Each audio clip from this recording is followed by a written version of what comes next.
चंदन कुमार सिंह, सहायक शिक्षक, भगतपुर उच्च विद्यालय गिरिडीह। आज आपके सामने विषय इतिहास का अध्याय 1, जिसका शीर्षक है यूरोप में राष्ट्रवाद का उदय, के बारे में विस्तार पूर्वक अध्ययन करेंगे। बच्चों, जैसा कि आपने कक्षा 9 में भी यूरोप के इतिहास से संबंधित जानकारियाँ दी हैं, आज हम लोग उसी घटनाक्रम के आगे के भाग पर चर्चा करेंगे। जैसा कि इस चार्ट में दिखाई दे रहा है, एक पिक्चर है जो कि अध्याय 1 के शुरुआत में ही एक तस्वीर दिखाया गया है, जो एक फ्रांसीसी कलाकार फ्रेडरिक सॉरियू के द्वारा बनाया गया है। आप देखेंगे इस चित्र को ध्यानपूर्वक, तो इसमें आप पाएंगे कि यूरोप के बहुत से देश एक जुलूस की शक्ल में आगे बढ़ते जा रहे हैं। वास्तव में फ्रेडरिक सॉरियू ने 1848 ईस्वी में इस चित्र को बनाया था। उसमें उन्होंने अपनी कल्पना का एक संसार रचा, जिसमें लोकतांत्रिक और सामाजिक गणतंत्रों से मिलकर यह बना था। इस चित्र को ध्यानपूर्वक देखने पर हम लोग देखते हैं कि इसमें एक जुलूस आगे बढ़ रहा है। जुलूस के ठीक सामने एक देवी की प्रतिमा है, जिसकी वंदना करते हुए लोग आगे की ओर बढ़ रहे हैं। सभी देश के लोग अपने अपने देश का झंडा थामे हुए हैं और इस दृश्य में ऊपर से संत, फरिश्ते, ईसा मसीह इस दृश्य का अवलोकन कर रहे हैं। फ्रेडरिक सॉरियू ने यहाँ पर यह दिखाना चाहा है कि यूरोप के सभी राष्ट्र किस प्रकार से एकजुट थे, किस प्रकार उनमें भाईचारे की भावना थी, इसको उन्होंने चित्रित किया है। इस चित्र में एक भाग में दिखाया गया है कि किस प्रकार से निरंकुश शासकों के जो विध्वंस हैं, जो उनके अवशेष हैं, वो बिखरे पड़े हैं। यानी उनके कहने का तात्पर्य था कि उस समय जितने भी यूरोप में निरंकुश शासक थे, वे सभी धराशायी हो चुके हैं। और इसे फ्रेडरिक सॉरियू का यूटोपिया कहा गया। बच्चों, यहाँ पर 2 पारिभाषिक शब्द आए हैं, जिनके बारे में पहले हमें जान लेना बहुत जरूरी है। एक निरंकुशवाद और दूसरा कल्पनादर्श या यूटोपिया। इस चित्र के बारे में कहा जाता है कि यह फ्रेडरिक सॉरियू का यूटोपिया है। यूटोपिया, जिसे हिंदी में कल्पनादर्श कहते हैं, इसका अर्थ है एक ऐसे समाज की कल्पना करना जो इतना आदर्श हो कि उसका साकार हो पाना संभव नहीं है। यानी यदि हम कल्पना करें कि कल से हमारे देश में कोई भूखा नहीं रहेगा, कोई अशिक्षित नहीं रहेगा, गरीबी नहीं रहेगी, कोई मौत नहीं होंगे, सबों की प्रति व्यक्ति आय 10 लाख रुपए वार्षिक होगी, तो यह मेरा यूटोपिया होगा। यानी इसे हो पाना काफी असंभव है। यह फ्रेडरिक सॉरियू का यूटोपिया था। इसी प्रकार निरंकुशवाद क्या है? निरंकुशवाद एक ऐसी शासन व्यवस्था या सत्ता जिसके ऊपर किसी भी प्रकार का कोई अंकुश नहीं होता है, उसे निरंकुश सरकार कहा जाता है।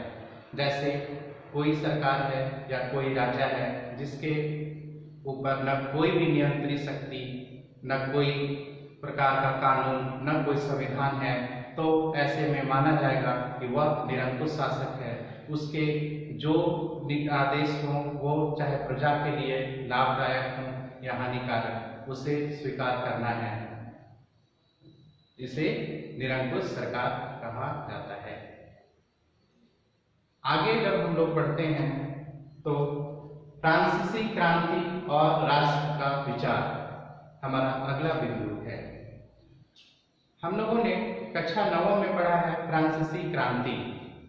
यहाँ पर मैं संक्षिप्त में इसकी चर्चा करूंगा। फ्रांसीसी क्रांति 1789 ईस्वी में हुई थी। उस समय वहां का राजा लुई 16वां था। लुई 16वां एक अत्यंत ही अयोग्य और निरंकुश शासक था। उसने फ्रांस की राजनीतिक व्यवस्था को ठीक से संभाल नहीं पाया।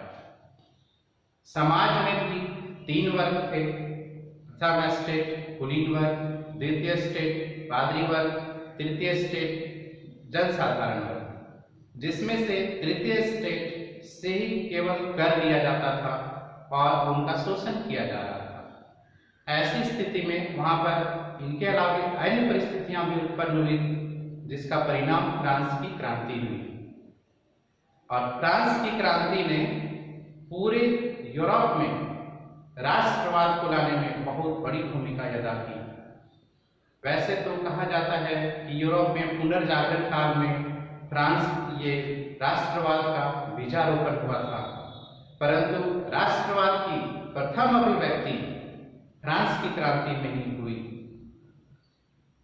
यहाँ पर क्रांति हुई, परिणाम यह हुआ कि सत्ता राजतंत्र से निकलकर जनता के हाथों में आ गई। यानी अब वहां का शासन जनता का चुना हुआ प्रतिनिधि के द्वारा होने लगा। ऐसी व्यवस्था फ्रांस में फ्रांस की क्रांति के बाद कायम हुई, यानी राष्ट्रवाद का उदय हुआ। ऐसी परिस्थिति में हमारा अगला बिंदु है फ्रांसीसी क्रांतिकारियों द्वारा उठाए गए कदम। जब फ्रांस की क्रांति के बाद वहां पर गणतंत्र राष्ट्रवाद की स्थापना हुई, तब वहां के क्रांतिकारियों ने वहां के लोगों में सामूहिक पहचान का भाव पैदा करने के लिए फ्रांस देश के प्रति लोगों में श्रद्धा, भक्ति और उसके प्रति त्याग की भावना का जन्म देने के उद्देश्य से वहां के क्रांतिकारियों ने वहां के नागरिकों में सामूहिक पहचान का भाव पैदा करने का संकल्प लिया। और इस कार्य हेतु उन्होंने अनेक कदम उठाए। जैसे पहले हम देखते हैं पितृभूमि और नागरिक। क्रांतिकारियों ने फ्रांस में पितृभूमि और नागरिक जैसे विचारों को जन्म दिया। यानी वहां के लोगों को यह एहसास कराया कि ये जो फ्रांस की संपत्ति है, यहाँ का जमीन है, यहाँ का सब कुछ है, ये हमारी पैतृक विरासत है, पैतृक संपत्ति है। और हम सभी अन्य राज्यों, अलग अलग राज्यों के नागरिक नहीं, बल्कि एक पूरे फ्रांस के नागरिक हैं। यानी हम लोग सभी फ्रांसीसी हैं और सभी इस आधार पर समान हैं। नया फ्रांसीसी झंडा तिरंगा चुना गया। एक झंडा, पहले क्या स्थिति थी कि फ्रांस के विभिन्न राज्यों का अपना अपना झंडा हुआ करता था। अब एक झंडा तिरंगा फ्रांस में चुना गया। झंडा जो है राष्ट्रवाद का एक, कहा जाए तो एक स्पष्ट अभिव्यक्ति होता है। कोई जो भी अपने देश के झंडा को देखने के बाद उसके प्रति एक अजीब सा भाव उत्पन्न होता है, उसमें अपने देश के प्रति प्रेम की भावना जागृत होती है। स्टेट्स जनरल, फ्रांस में स्टेट्स जनरल था जहां पर कानून आदि बनते थे, उसका नाम बदलकर नेशनल असेंबली कर दिया गया। और नेशनल असेंबली में जो चुनाव का अधिकार था वो सक्रिय नागरिकों को दिया गया। सक्रिय नागरिक वैसे नागरिकों को फ्रांस में कहा जाता था जो अपनी कमाई का 3 दिन का मजदूरी कर के रूप में अदा करते थे। वैसे नागरिकों को वहां पर मताधिकार का अधिकार दिया गया। स्तुतियां रची गई, शपथें ली गई, शहीदों का गुणगान किया गया। फ्रांस में वहाँ के कवियों लेखकों ने वहाँ पर दोहे गाए, कविताएं गाए, स्तुतियां रची गई। महापुरुष जो थे, शहीद थे, उनका गुणगान किया गया। हम अपने ही देश में देखते हैं कि अन्य अवसरों पर हमारे जो महापुरुष हैं, महात्मा गांधी, बाल गंगाधर तिलक, लाला लाजपत राय, सुभाष चंद्र बोस, इन सबों की कृतियां गाई जाती हैं, इनके बारे में बताया जाता है ताकि बच्चों में अपने देश के प्रति प्रेम और श्रद्धा का भाव उत्पन्न हो। नई केंद्रीय प्रशासनिक व्यवस्था। पूरे फ्रांस में एक केंद्रीय प्रशासनिक व्यवस्था कायम की गई ताकि अन्य जगहों पर जो सभी कानून थे वे सभी एक साथ पूरे देश के लिए एक कानून चले। सभी नागरिकों के लिए समान कानून, सभी नागरिकों के लिए एक समान कानून बने। यहाँ पर कोई भेदभाव नहीं था कि कोई पादरी वर्ग है, कोई कुलीन वर्ग है, कोई जनसाधारण वर्ग है, सबों के लिए एक समान कानून। माँ बतौर की एक समान व्यवस्था। प्रत्येक क्षेत्र में माँ बतौर की अलग अलग व्यवस्था थी। अब सब जगह पूरे फ्रांस में एक समान माँ बतौर की व्यवस्था की गई। इससे व्यापार को सहूलियत मिली। सभी जगहों पर सामानों वस्तुओं का जो आदान प्रदान हो रहा था, आवागमन हो रहा था, उसमें काफी दिक्कतें आती थी पहले, लेकिन अब एक समान हो जाने से सब जगह पर उसका हिसाब रखना और उसका जो आवागमन है वो बहुत ही सुविधापूर्वक हो गया। आंतरिक आयात निर्यात शुल्क समाप्त। विभिन्न राज्यों में वस्तुओं के ले जाने और ले आने में हर जगह सीमा पर शुल्क अदा करने पड़ते थे। इस शुल्क को क्रांतिकारियों ने समाप्त कर दिया। फ्रेंच भाषा पूरे फ्रांस में लागू। पूरे फ्रांस में विभिन्न प्रांतों में अलग अलग क्षेत्रीय भाषाएं बोली जाती थी। अब पूरे फ्रांस में एक भाषा, सिर्फ फ्रेंच भाषा को लागू किया गया है। यूरोप के विभिन्न शहरों में जैकोबिन क्लब का गठन। बच्चों, जब वहां पर क्रांति हुई, राष्ट्रवाद पनपा, वहां पर क्रांतिकारियों ने इन सुधारों को किया। इसके बाद इन लोगों ने फ्रांस के बाहर अन्य राज्यों में भी अपनी आंखें जमानी शुरू कर दी और यूरोप के अन्य राज्यों को भी ऐसा महसूस हुआ कि फ्रांस में जितनी अच्छी व्यवस्था हो गई है उस प्रकार की व्यवस्था हमारे देशों में भी हो। और फ्रांसीसी सेना जब वहां पर गई तो उनका बहुत ही ढंग से स्वागत किया गया कि ये हमारे देश के कल्याण के लिए यहाँ पर आई हुई है। और फ्रांसीसी सेना वहां पर पहुंची। यूरोप में विभिन्न देशों में जैकोबिन क्लब, एक क्रांतिकारी संगठन की स्थापना हुई। और फिर देखते हैं फ्रांसीसी सेनाओं द्वारा राष्ट्रवाद का प्रचार प्रसार और फ्रांसीसी सेनाएं यूरोप के अन्य देशों में राष्ट्रवाद का प्रचार प्रसार करने लगी। 1790 के दशक में हॉलैंड, बेल्जियम, स्विट्जरलैंड और इटली के क्षेत्रों में घुसी।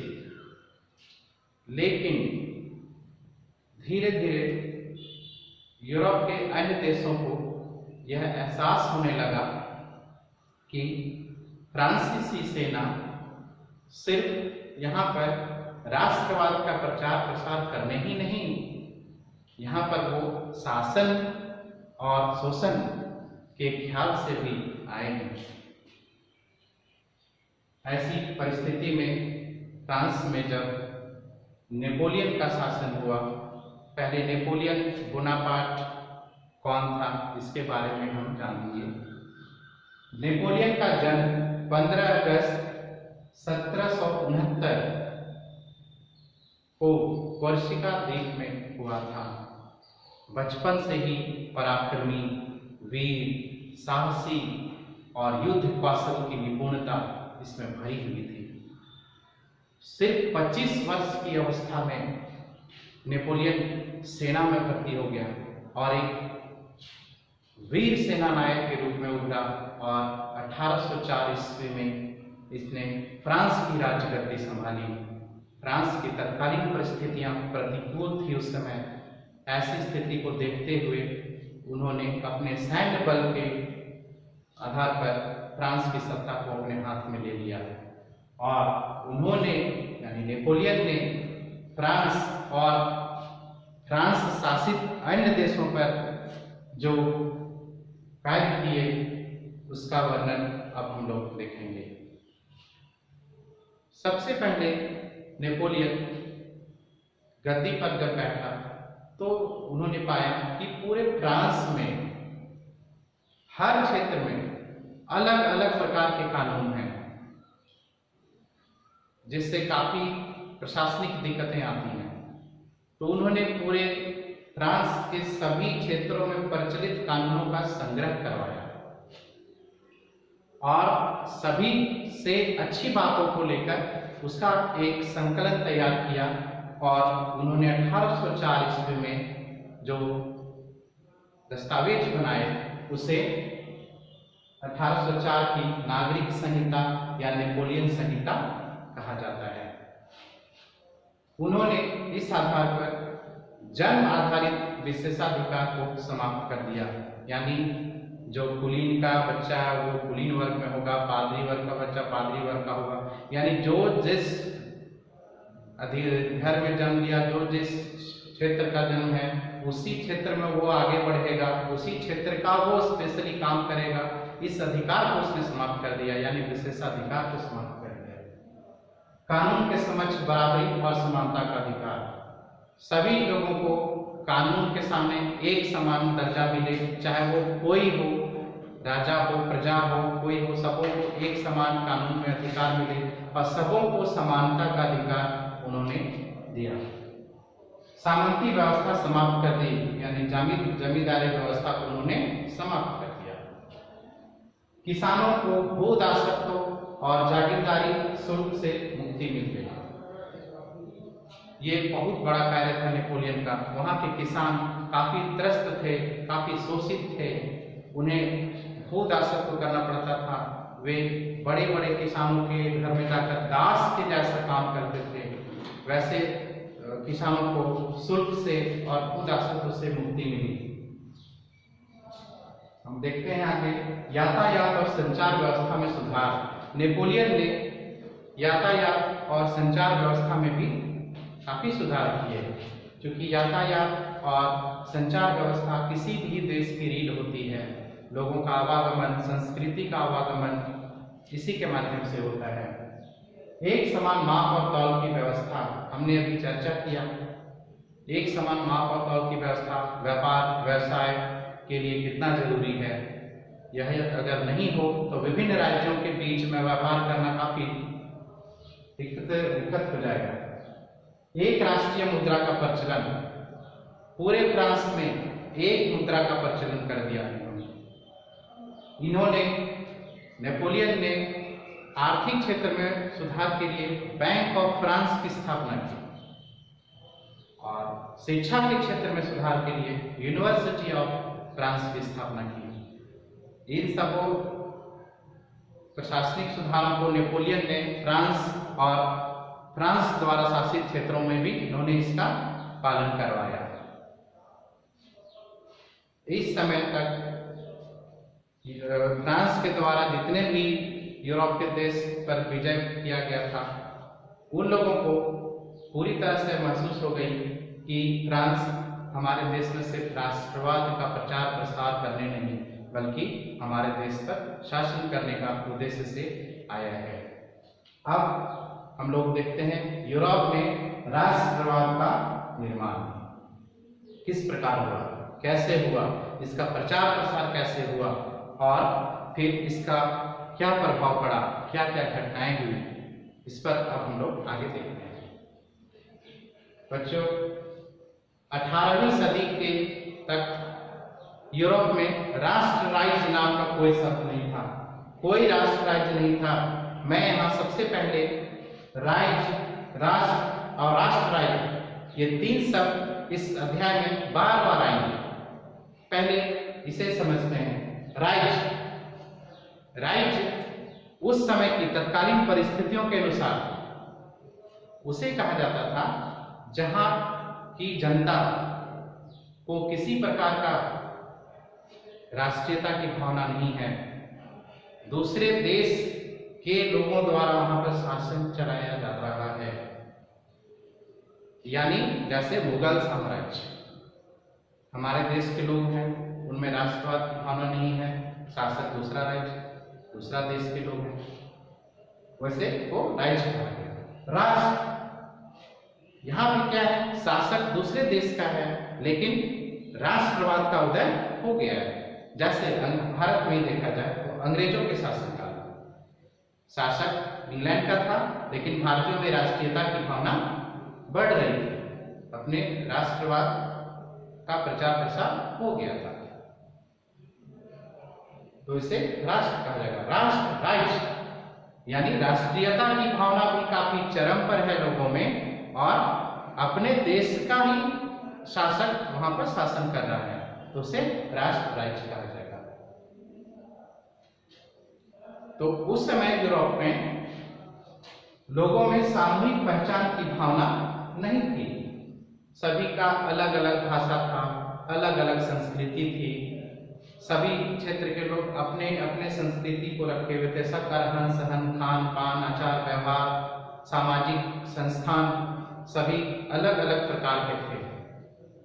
जैसे हैब्सबर्ग साम्राज्य के अंतर्गत जो थे टिरोल, ऑस्ट्रिया, बोहेमिया, ये सभी अपने क्षेत्र के ही वासी मानते थे। जैसे टिरोल वाले कहते थे कि हम टिरोल वासी हैं, ऑस्ट्रिया वासी हैं, बोहेमिया वासी हैं, ऐसी स्थिति थी उस समय। 19वीं सदी में राष्ट्रवाद का जन्म हुआ। यह बात को हम लोगों को अपने मस्तिष्क पर, हमें अपने मानस पटल पर अंकित कर देना है कि यूरोप में राष्ट्रवाद 19वीं सदी की देन है, और सिर्फ दो कारण इसमें बहुत ही महत्वपूर्ण है। एक 1789 ईस्वी की फ्रांसीसी क्रांति, और दूसरा नेपोलियन के द्वारा किया गया युद्ध या उसका विजय अभियान। ये दो ऐसी महत्वपूर्ण चीजें हैं जिन्होंने यूरोप में राष्ट्रवाद के प्रचार प्रसार या राष्ट्रवाद के उदय के लिए एक वातावरण को तैयार किया। यूरोप में अब क्या हो रहा है, जो राजा के साम्राज्य हैं यानी राजतंत्र है, उसकी जगह पर नए नए राष्ट्र राज्य का उदय हो रहा है। हम लोगों के पुस्तक में राष्ट्र राज्य की जो परिभाषा दी गई है वो एक फ्रांसीसी दार्शनिक अर्नस्ट रेनन के अनुसार है। अर्नस्ट रेनन के अनुसार राष्ट्र राज्य क्या है, ये परीक्षा के लिए भी बहुत ही महत्वपूर्ण प्रश्न है। तो अर्नस्ट रेनन ने राष्ट्र की परिभाषा जो दी है उसके अनुसार एक राष्ट्र राज्य लोगों की त्याग, वीरता और निष्ठा की चरम बिंदु होता है, जिसमें उसके गौरवमयी अतीत अनेक महापुरुषों के नाम जुड़े होते हैं। यानी हम अपने देश का उदाहरण लें उन्हीं की परिभाषा के आधार पर, तो हम देखते हैं कि हमारा ही देश स्वतंत्र हुआ, एक राष्ट्र बना, तो उसमें असंख्य लोगों ने अपने बलिदान दिए, असंख्य लोगों ने अपनी वीरता का परिचय दिया, अपने जान गंवाए, उनकी निष्ठा देश के प्रति हुई। उसका परिणाम क्या हुआ कि भारत एक राष्ट्र बना। उसी प्रकार से अर्नस्ट रेनन ने अपनी परिभाषा में जो वर्णन किया है वो है कि एक राष्ट्र है अनेक लोगों का त्याग, निष्ठा की चरम बिंदु होता है, जिसमें उसके गौरवमयी अतीत और कई महापुरुषों के नाम जुड़े होते हैं। अब हम लोग उस समय की यूरोप की सामाजिक स्थिति के बारे में संक्षिप्त में जानकारी हासिल करेंगे। तो जैसे कि हम लोग पिछले क्लास में पढ़े थे कि फ्रांस में 3 प्रकार के वर्ग वहां के समाज में थे। उसी प्रकार से उस समय भी यूरोप के समाज में 3 वर्ग थे, कुलीन वर्ग, श्रमिक वर्ग और मध्य वर्ग। कुलीन वर्ग जमीन का मालिक वर्ग था, यानी पूरे जमीन पर मालिकाना अधिकार कुलीन वर्ग था। सामाजिक और राजनीतिक रूप से यही वर्ग सबसे प्रभावशाली था फ्रांस में। ये फ्रेंच भाषा बोलते थे। इनके पास काफी गांवों में संपत्ति होती थी, शहरों में हवेलियां होती थी, बड़ी बड़ी हवेलियां होती थी, लेकिन यह जनसंख्या का एक छोटा भाग था, यानी सबसे छोटा वर्ग था कुलीन वर्ग। श्रमिक वर्ग यह जनसंख्या का बड़ा हिस्सा था। इसमें छोटे छोटे किसान होते थे, किराएदार होते थे, भूदास होते थे। किराएदार कहने का अर्थ है कि वैसे किसान जो किसी से किराए पर लेकर खेती का कार्य करें, यानी बड़े किसानों से किराए पर जमीन ले, खेत ले और उसमें अपनी खेती करें, उत्पादन करें। मध्य वर्ग यह बहुत ही शिक्षित वर्ग था। इसमें वकील, शिक्षक, व्यापारी, उद्योगपति आदि होते थे। और उस समय यूरोप में औद्योगिकरण काफी तीव्र गति से प्रगति कर रहा था। तो ऐसे स्थिति में वहां पर बड़े बड़े उद्योगपति, व्यापारी, व्यवसायिक वर्ग भी सामने आए और वही लोगों ने एक नया मध्य वर्ग यूरोप में एक प्रस्तुत किया। अगला बिंदु है उदारवादी राष्ट्रवाद। वैसे तो उदारवाद की परिभाषा विभिन्न परिस्थितियों, देश और विभिन्न समयों में भिन्न भिन्न रही है, लेकिन यहाँ पर जिस उदारवाद का बात है उसके अनुसार उदारवाद यानी लिबरलिज्म, LIBERLISM, लिबरलिज्म लैटिन भाषा के लिबर से बना है, LIBER, लिबर से बना है, जिसका अर्थ है आजाद। उदारवाद का अर्थ है ये जो हम लोगों ने अभी मध्य वर्ग की बात की, जो नए मध्य वर्ग कहे जाएंगे, नए मध्य वर्ग के लिए व्यक्ति की आजादी, यानी सभी व्यक्ति को स्वतंत्रता मिले, कानून के समक्ष समानता, सभी व्यक्ति चाहे वो जिस वर्ग से हो सबों को कानून में एक समान दर्जा मिले। जनतंत्र, उदारवाद जो है वो जनतंत्र का समर्थक था, यानी वह एक ऐसी सरकार चाहता था जो जनता के चुने हुए प्रतिनिधि हों। निरंकुश शासक और पादरी वर्ग के विशेषाधिकार को समाप्ति। हम लोगों ने इसके पहले के सभी पैरा में पढ़ा कि यूरोप में पादरी वर्ग और कुलीन वर्ग, जमींदार वर्ग, ये सभी पूरे सिस्टम पर हावी थे, चाहे वो किसान हो, मजदूर हो, रोजगार, खेती, सभी पर उनका एक अधिकार था। वे जैसे चाहते थे उस प्रकार से उसको हैंडल करते थे। उन लोगों को जो ये विशेष अधिकार था कि पादरी वर्ग पादरी होगा, उसे कर मिलेंगे, उसको ये इन पर शोषण का अधिकार होगा, ये सबों विशेषाधिकार की ये समाप्ति चाहते थे। यानी उदारवादी एक विचारधारा के लोग थे। उस समय यूरोप के समाज में इस विचारधारा के लोग थे जिनका इस प्रकार की सोच था। ये लोग संविधान और संसदीय सरकार का समर्थक थे। ये चाहते थे कि देश का एक संविधान हो, लोग उस संविधान के अंतर्गत रहें, शासन करें और उस प्रकार से देश की स्थिति, राजनीतिक व्यवस्था चले। ये निजी संपत्ति के पक्षधर थे। ये चाहते थे कि सबों का भूमि पर, खेती पर अपना निजी स्वामित्व हो। बाजारों की मुक्ति, यानी कोई भी व्यक्ति कोई भी बाजार में जाकर अपने सामान को, अपनी संपत्ति को बेच सकता है स्वतंत्र रूप से, ऐसा ये समर्थक थे। इन्होंने एक शुल्क संघ 1834 में बनाया, जिसे जॉर्बेराइन संघ कहा गया, जो प्रसा में बना था। यानी जर्मनी के जितने भी महासंघ थे, जितने भी राज्य थे, सबों पर ये लागू था। उन लोगों ने अपने शुल्क अवरोधों, जो भी तरह का शुल्क लिया जाता था, उसे समाप्त किया। मुद्राओं की संख्या 2 कर दी। इसके पहले पूरे जर्मनी में 30 प्रकार की उससे ऊपर मुद्राएं चलती थी। रेलवे को बढ़ावा दिया। रेलवे एक ऐसा चीज है जो व्यापार, व्यवसाय और उद्योग में बहुत बड़ी भूमिका अदा करता है, तो रेलवे की भूमिका को बढ़ावा मिला। 1815 के बाद एक नया रूढ़िवाद। बच्चों, अब हम लोग देखेंगे कि 1815 ईस्वी आखिर इतना महत्वपूर्ण यूरोप के इतिहास में क्यों है।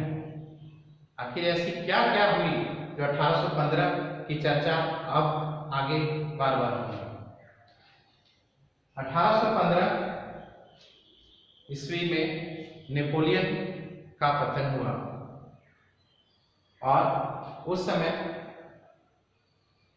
जिस प्रकार से भी हमने चर्चा किया कि उदारवाद, समाज में एक दूसरे विचारधारा के भी लोग थे जिसे रूढ़िवादी कहा जाता है, और ये रूढ़िवादी लोग मानते थे कि समाज में राज्य की स्थापित संस्थाएं जैसे चर्च है, सामाजिक जो भेदभाव हैं, परिवार हैं, और भी पहले से जो सामाजिक संस्थाएं चली आ रही हैं, वे बने रहे। और रूढ़िवाद की परिभाषा पर हम लोगों ने कक्षा 9 में भी चर्चा किया था कि रूढ़िवाद क्या है। तो रूढ़िवाद एक ऐसा विचारधारा है जो समाज में स्थापित संस्थाएं, आचार, व्यवहार, रीति रिवाज को बनाए रखने में विश्वास करते हैं। ये समाज में विकास चाहते हैं, लेकिन धीरे धीरे यानी क्रमिक रूप से विकास को प्राथमिकता देते हैं। उसे रूढ़िवादी विचारधारा कहा जाता है। तो 1815 के बाद यूरोप में रूढ़िवादी विचारधारा के लोगों का ज्यादा प्रचार प्रसार हुआ, और जो सत्ता स्थापित हुई, जो शासक वर्ग बने, वे अधिकतर रूढ़िवादी विचारधारा के थे। लेकिन उन्होंने नेपोलियन के द्वारा जो कुछ अच्छे अच्छे परिवर्तन लाए गए थे, जैसे सेना का निर्माण, सामंतवाद का जो सफाया था, उनके द्वारा जो अर्थव्यवस्था का निर्माण किया गया था, जो भूदासत्व की समाप्ति की गई थी, उन सबों को उन लोगों ने लागू रखा। अन्य चीजों को उन लोगों ने नेपोलियन के शासन की सारी चीजों को समाप्त कर दिया और एक नई शासन व्यवस्था कायम की, जिसे रूढ़िवादी शासक वर्ग कहा जाता है यूरोप।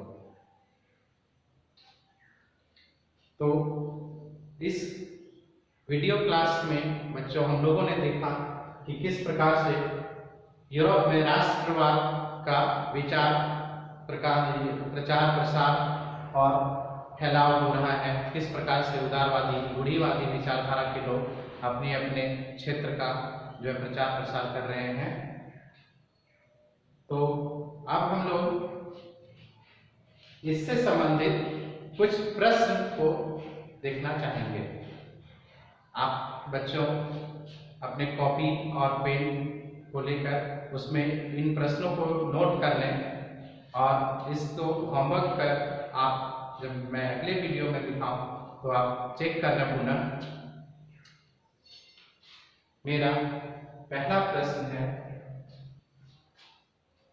निरंकुशवाद क्या है? जैसा कि अभी चर्चा हुआ, निरंकुशवाद एक ऐसी सरकार है या ऐसी शासन व्यवस्था है जिसकी सत्ता पर किसी भी प्रकार का कोई अंकुश नहीं होता है। बोर्ड की परीक्षा में इन प्रश्नों का काफी महत्व है, ये बहुत ही महत्वपूर्ण प्रश्न है, अक्सर पूछे जाते हैं। दूसरा प्रश्न है, कल्पनादर्श जिसे यूटोपिया भी कहा जाता है, क्या है? कल्पनादर्श या यूटोपिया एक ऐसे समाज की कल्पना करना जो इतना आदर्श हो कि उसका बन पाना संभव नहीं है।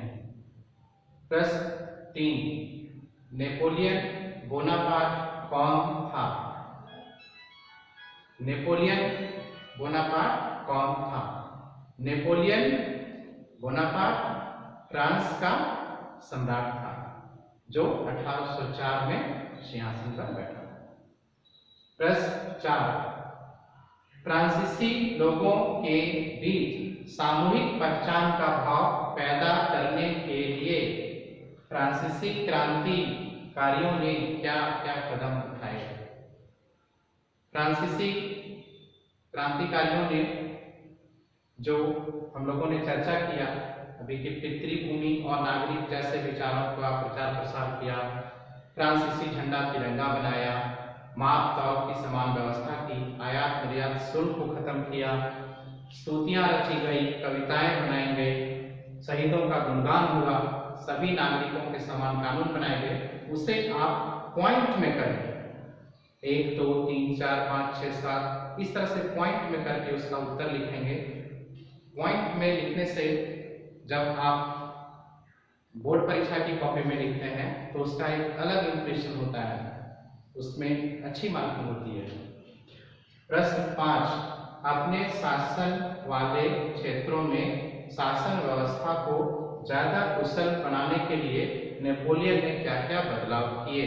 यानी नेपोलियन ने फ्रांस और नेपोलियन ने जितने क्षेत्रों में अपनी विजय हासिल की उसमें सुधार के लिए क्या क्या काम किए, यानी नेपोलियन ने क्या क्या प्रशासनिक सुधार किए। जैसा कि चार्ट में दिखाया जा रहा है नेपोलियन के सुधार।